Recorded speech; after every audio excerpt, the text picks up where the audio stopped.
જે પ્રમાણે આજે વડાપ્રધાન મોદી ગુજરાત આવી રહ્યા છે। સ્થાનિક સ્વરાજ્યની ચૂંટણી પહેલા મહત્વની મુલાકાત।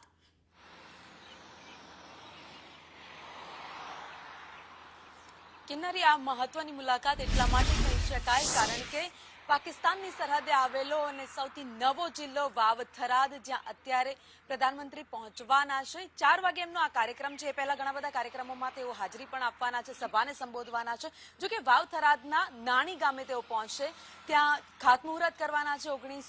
19,800 કરોડના જે વિકાસના કાર્યો છે એનું ખાતમુહૂર્ત થવાનું છે।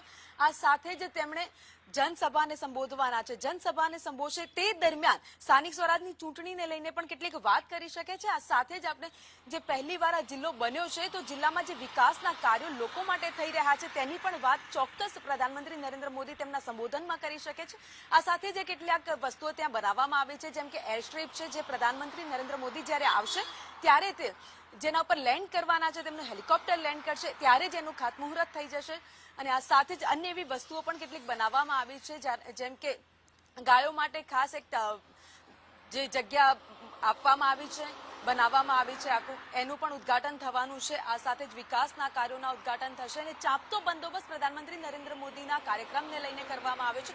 3 થી 4 હજાર પોલીસ છે આ જિલ્લામાં અત્યારે તૈનાત છે, જેમનું સભા સ્થળ છે ત્યાંથી 6 કિલોમીટર દૂર ગાડીઓ ઊભી રાખવામાં આવશે તેવી વ્યવસ્થા કરવામાં આવી છે। લોકો ગામે ગામથી પ્રધાનમંત્રીની એક ઝલક જોવા માટે અત્યારે કિન્નરી પહોંચી રહ્યા છે।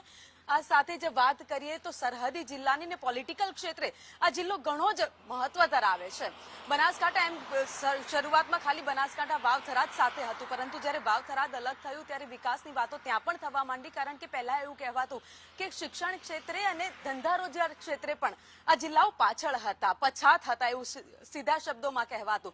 પરંતુ જ્યારે વાવ-થરાદની વાત કરીએ તો શંકર ચૌધરી એના માટે ઘણી બધી મહેનત કરી છે કે અલગ જિલ્લો બને અને એનો વિકાસ થાય, લોકો આગળ વધે। અને અત્યારે દ્રશ્યો આપણે જોઈ પણ રહ્યા છીએ કે હવે આ વિકાસ થતો આવ્યો છે, થઈ રહ્યો છે અને આગામી દિવસોમાં પણ અત્યારે જે ખાતમુહૂર્ત પ્રધાનમંત્રી નરેન્દ્ર મોદી કરશે, લોકાર્પણ કરશે, ત્યારબાદ આ જિલ્લાની ક્યાંક દિશા અલગ જ જોવા મળશે। એના દ્રશ્યો છે થોડા સમય પછી કંઈક અલગ જોવા મળશે। જી ધન્યવાદ ભાવિની, આપ અમારી સાથે જોડાયા। આ માહિતી માટે ધન્યવાદ।